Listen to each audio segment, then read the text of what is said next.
பீர்பால் கதைகள் 31. தங்க மோதிரம். ஒரு நாள் பேரரசர் அக்பர் தனது தங்க மோதிரத்தை தொலைத்து விட்டார். அவையில் அக்பர் சொன்னார், என் மோதிரத்தை தேடியவன் இங்கேயே இருக்கிறான், கண்டுபிடியுங்கள், இல்லை என்றால் அனைவரையும் சிறையில் அடைப்பேன். பீர்பால் அமைதியாக எழுந்தார். மன்னா, எனக்கு ஒரு நாள் தாருங்கள், நான் குற்றவாளியை கண்டுபிடிக்கிறேன் என்றார். அவர் ஒவ்வொருவரிடமும் ஒரே மாதிரியான குச்சியை கொடுத்துவிட்டு சொன்னார், இது அதிசய குச்சி. திருடியவனின் குச்சி நாளைக்கு காலை ஒரு அங்குலம் நீளமாகிவிடும். அனைவரும் தங்களது குச்சிகளை எடுத்துக்கொண்டு போனார்கள்.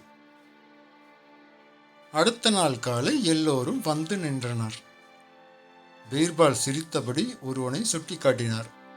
அவன்தான் திருடன். மன்னர் ஆச்சரியப்பட்டார். எப்படி கண்டுபிடித்தாய்? பீர்பால் சொன்னார், திருடன் பயத்தில் தன் குச்சியை சிறிது வெட்டிவிட்டான். ஏனெனில் அது நீளமாகிவிடும் என்று நினைத்தான். மற்றபடி இது சாதாரண குச்சிதான். மன்னர் மகிழ்ந்தார். சில நாட்களுக்கு பிறகு ஒரு திருடன் மீண்டும் ஒரு மோதிரத்தை திருடினான். மன்னர் பீர்பாலிடம், இந்த முறை அதிசய குச்சி செல்லுபடியாகாது, வேறு விதமாக பிடி என்றார். பீர்பால் ஒரு விசித்திரமான செயல் செய்தார்.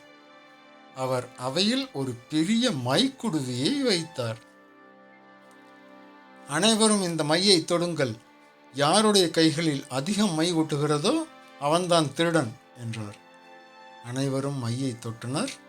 ஆனால் அனைவருடைய கைகளிலும் அதிகமாக மை ஒட்டியிருந்தது. ஒருவன் கைகளில் மட்டும் குறைவாக ஒட்டியிருந்தது. பீர்பால் சிரித்தார். இதோ திருடன் சுட்டி காட்டினார். மன்னர், அவனது கைகளில் அதிகம் ஒட்டவில்லையே என்று கேட்டார். பீர்பால், அதுதான் காரணம் அரசே. நான் சொன்னதும் அவன் பயந்து மை தொட்டியில் முழுமையாக கைகளை வைக்கவில்லை. மன்னர் மீண்டும் பீர்பாலை பாராட்டினார். மன்னர் சிரித்தபடி சொன்னார், பீர்பால், ஒருவேளை நீ என் மோதிரத்தை தேடினால் நான் அதை கண்டுபிடிக்காமல் இருக்க நீ என்ன செய்வாய்? பீர்பால் நிதானமாக பதிலளித்தார். நான் அப்படி செய்தால் நீங்கள் அதை தேடாமல் இருப்பீர்கள் மன்னா. ஏனெனில் நான் முதலில் உங்கள் இதயத்தை திருடி அதன் மூலம் அந்த மோதிரத்தை நீங்களே எனக்கு கொடுக்க வைப்பேன். அக்பர் சிரித்தார். பீர்பால், உண்மையிலேயே நீ ஒரு திருடன் தான். நீதி.